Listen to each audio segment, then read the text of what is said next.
দেশের শিক্ষা বাজেট দ্বিগুণ, স্বাস্থ্য বাজেট 3 গুণ করা সম্ভব ছিল। পাচার করা এই টাকা আপনাদেরই টাকা। তারা প্রকাশ্যে আপনাদের কষ্টার্জিত টাকা লুট করে বিদেশে ভোগবিলাসে ব্যয় করছে। সম্প্রতি গার্ডিয়ান পত্রিকাতেও পাচার করা টাকায় গড়ে তোলা সম্পদের পাহাড় নিয়ে একটা সচিত্র প্রতিবেদন প্রকাশিত হয়েছে।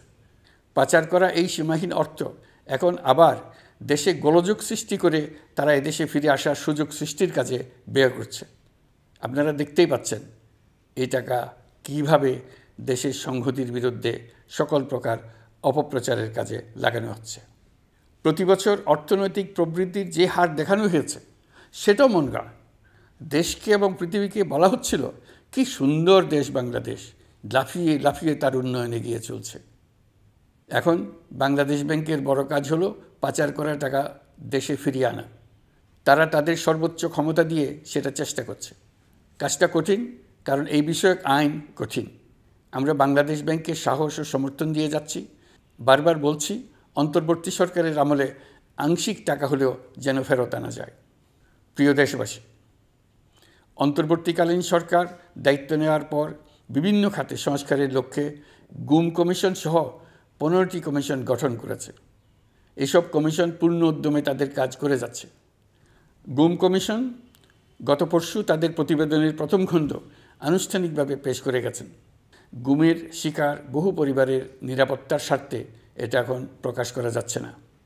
এই প্রতিবেদন পড়ার আগেই আপনাদেরকে সাবধান করে রাখি, এটা একটা লোমহর্ষক প্রতিবেদন। মানুষ মানুষের প্রতি কী পরিমাণ নৃশংস হতে পারে এতে আছে তার বিবরণ। অবিশ্বাস্য বর্ণনা। সরকারের আক্রোশের শিকার হয়ে ঘটনাচক্রে যারা এখনও বেঁচে আছেন তারা আজ পর্যন্ত মুখ খুলতে সাহস করছেন না।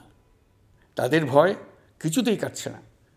তাদের ভয় হঠাৎ যদি ওই জালেমরা আবার ক্ষমতায় আসে তাহলে তাদের প্রতি এরা নৃশংসতম হবে। গত সরকারের ঘৃণ্যতম অধ্যায়ের ঐতিহাসিক দলিল হিসেবে এই প্রতিবেদন অমর হয়ে থাকবে। আমি আশা করছি কমিশনগুলো এখন থেকে নিয়মিতভাবে তাদের নির্ধারিত সময়ের মধ্যে তাদের প্রতিবেদন ও সুপারিশমালা পেশ করতে থাকবে।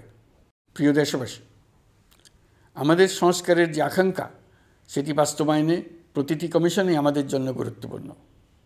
তবে নির্বাচন ব্যবস্থা সংস্কার ও সংবিধান সংস্কার কমিশনের কথা আমি একটু আলাদাভাবে বলতে চাই।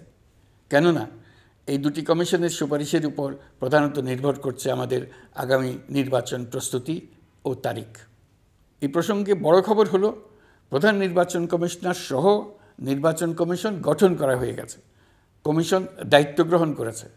এখন থেকে তাদের হাতে দায়িত্ব ন্যস্ত হলো ভবিষ্যৎ সরকার গঠন করার প্রক্রিয়া শুরু করার।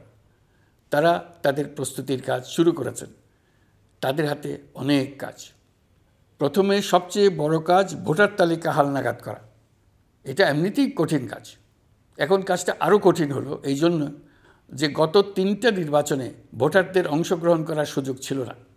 ভোটার তালিকা যাচাই করার সুযোগ হয়নি কারণ।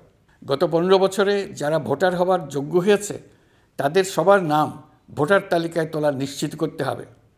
এটা একটা বড় কাজ।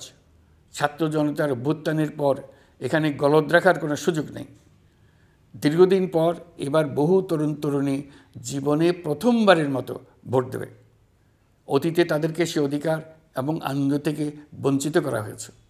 তাই এবারের নির্বাচনে তাদের ভোটদান একটি স্মরণীয় ঘটনা হয়ে থাকবে। এই অভিজ্ঞতাকে মসৃণ করার সমস্ত আয়োজন করতে হবে।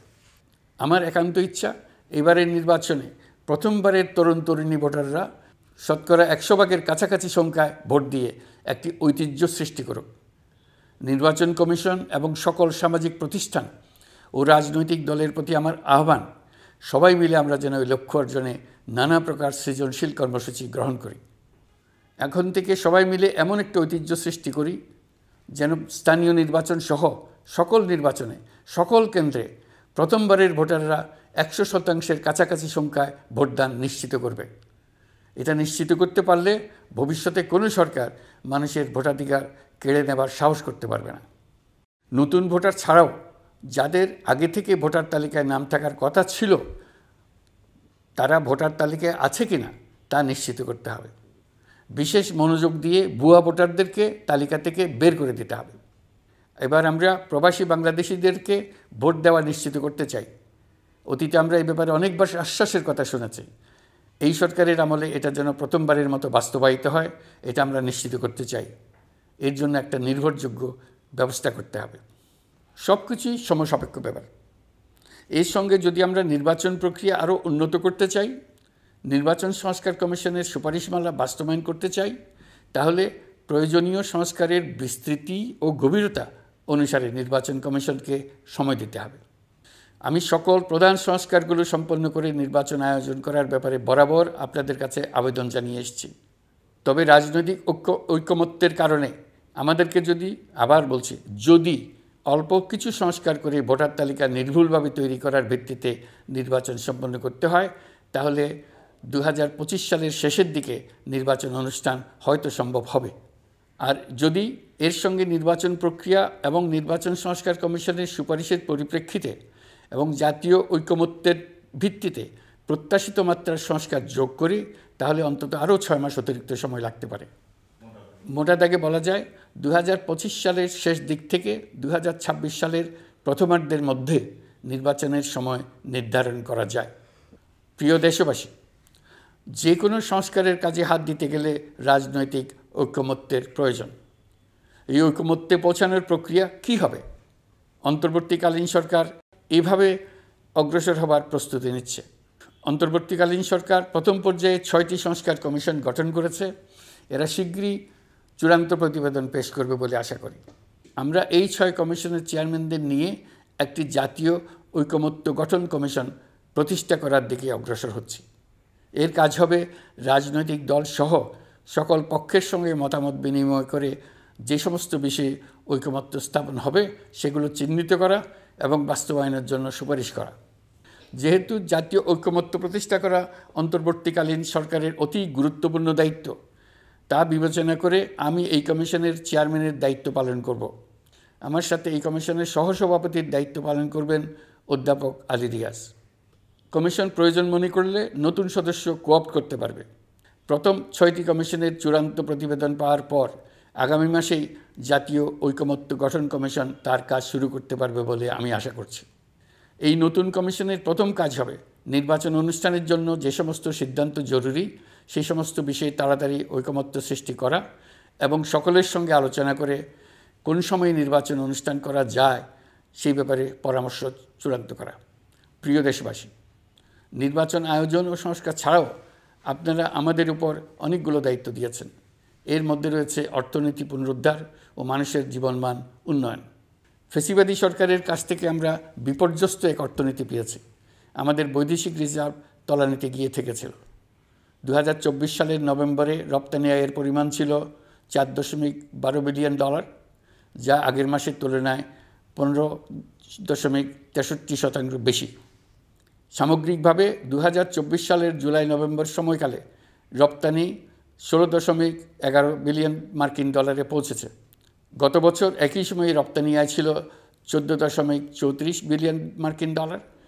বছরের হিসাবে এই প্রান্তিকে রপ্তানি আয়ের প্রবৃদ্ধি 12.34%। বৈদেশিক মুদ্রার রিজার্ভ $19 বিলিয়ন পৌঁছেছে। এসবের মাধ্যমে আমাদের অর্থনীতি ঘুরে দাঁড়াতে শুরু করেছে। পরিস্থিতির উন্নতি হচ্ছে। গার্মেন্টস শ্রমিক ভাই বোনেরা বাংলাদেশের অর্থনীতির অন্যতম চালিকা শক্তি। তাদের বার্ষিক মজুরি 9% বাড়ানোর সিদ্ধান্ত হয়েছে। মূল্যস্ফীতির বিষয়টি বিবেচনা করে শ্রমিক ইউনিয়ন মালিক পক্ষের সঙ্গে আলোচনার ভিত্তিতে এটি নির্ধারণ করা হয়েছে। মূল্যস্ফীতি নিয়ন্ত্রণে সরকার আন্তরিকভাবে কাজ করছে। স্বীকার করতে দ্বিধা নেই, এক্ষেত্রে কাঙ্ক্ষিত সাফল্য আমরা এখনও পাইনি। তবে আমার বিশ্বাস মূল্যস্ফীতি শিগগিরই কমে আসবে। গত কয়েক মাসে বাজারে কিছু পণ্যের দাম বেড়েছে। আমরা সরবরাহ বাড়িয়ে, আমদানিতে শুল্ক ছাড় দিয়ে, মধ্যস্বত্বভোগীদের দৌরাত্ম্য কমিয়ে এবং বাজার তদারকির মধ্য দিয়ে জিনিসপত্রের দাম কমিয়ে আনার চেষ্টা করছি। পরিবহন খাতে চাঁদাবাজি এখনও পুরোপুরি বন্ধ করা যায়নি। এটা সম্ভব হলে আমরা আশা করি জিনিসপত্রের দাম আরও কমে আসবে। আমরা আপনাদের কষ্টে সমব্যথী। তবে আমরা জানি সরকারের কাজ কেবল সমবেদনা জানানো নয়। আমরা আপনাদের কষ্ট কমিয়ে আনতে সকল রকম চেষ্টা চালিয়ে যাচ্ছি। আসন্ন রমজানে দ্রব্যমূল্য সহনীয় রাখতে আমরা সবার সহযোগিতা চাই। আমরা ইতিমধ্যে ব্যবসায়ীদের সঙ্গে কথা বলেছি। তারা আমাদের কাছে ওয়াদা করেছে বাজারে পণ্য সরবরাহে কোনো সংকট হবে না। অতিরিক্ত মুনাফার লোভে যদি কেউ কৃত্রিম কোনো সংকট সৃষ্টির চেষ্টা করে আমরা তাকে কঠোর হাতে দমন করব।